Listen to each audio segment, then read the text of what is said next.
Hello everyone, I wanted to talk to you about my Walther P22 today.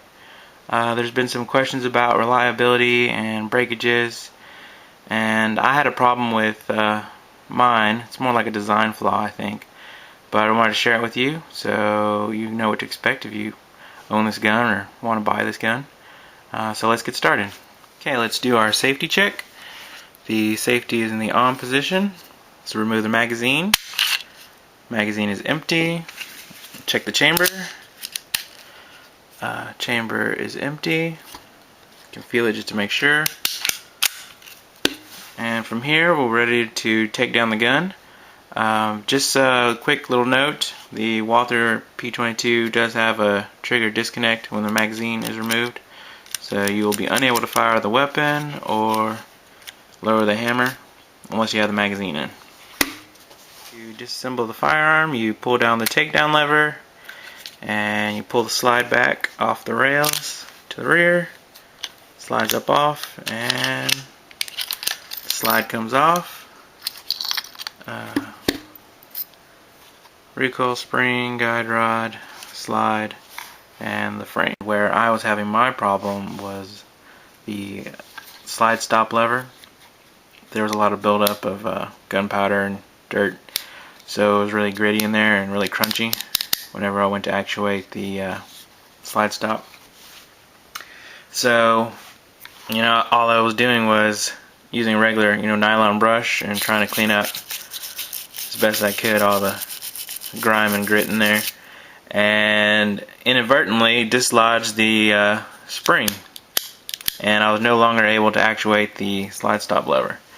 Since Walther doesn't recommend any further disassembly than these basic components, I had to go online and find a tutorial that showed a detailed strip of the gun, and luckily on rimfirecentral.com I was able to find one, and I only had to remove these two roll pins, this one in the rear and this one up here in the front, and I was able to pull out the internals and get to that spring in there, and I'll show you that in a minute. Okay, once you've pushed the pins out, you'll notice that the one in the rear is a little bit shorter than the one in the front, so you want to just keep track of those so you can put them back in the right spot when you're done. And if your spring is in the correct position, you'll want to kind of hold on to this area so the spring doesn't go flying. And you can either just kind of work it up in the back, in the front, and just kind of slides out. And here, like I said, you want to hold on to the slide stop lever, kind of keep everything in place. And this is what you're left with.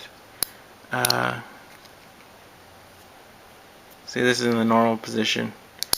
Pressure just kind of holds everything in place. But if the spring gets dislodged, like mine was, you'll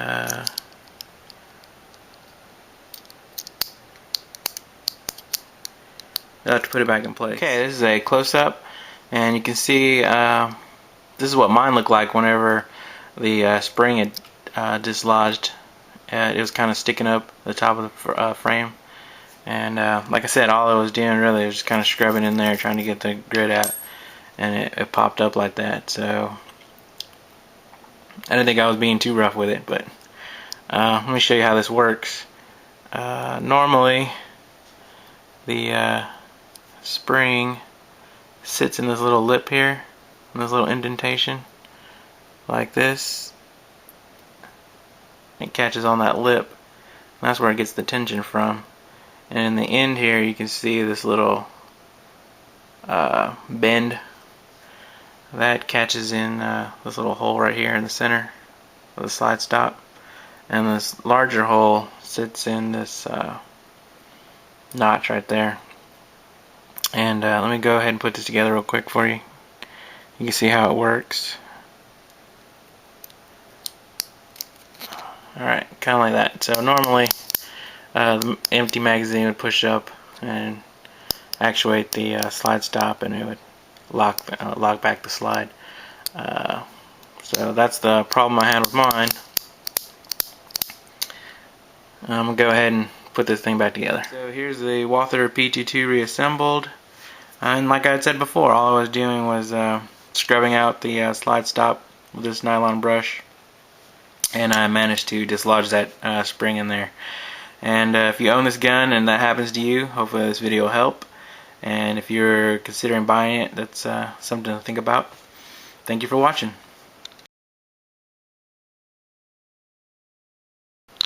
Okay, let's do our safety check. Safety is in the on position. Remove the magazine. Magazine is empty. Let's check the chamber. Oops. Recoil spring, guide rod, and the frame. Okay, this is as far as Walther recommends you disassemble. Okay, this is as far as Walther recommends you disassemble. Okay, this is as far as Walther recommends you disassemble your firearm. Is intact. You'll want to kind of cover this area because the spring might go flying when you remove it. Just kind of wedge it out a little bit. Definitely not like that. I just like to kind of start in the back here and just lift it up from the frame or the front. Okay, so the spring sits right there and it's just held in there by this little lip. Okay, so the spring sits right there and I'm going to go ahead and put this back together now. Oops.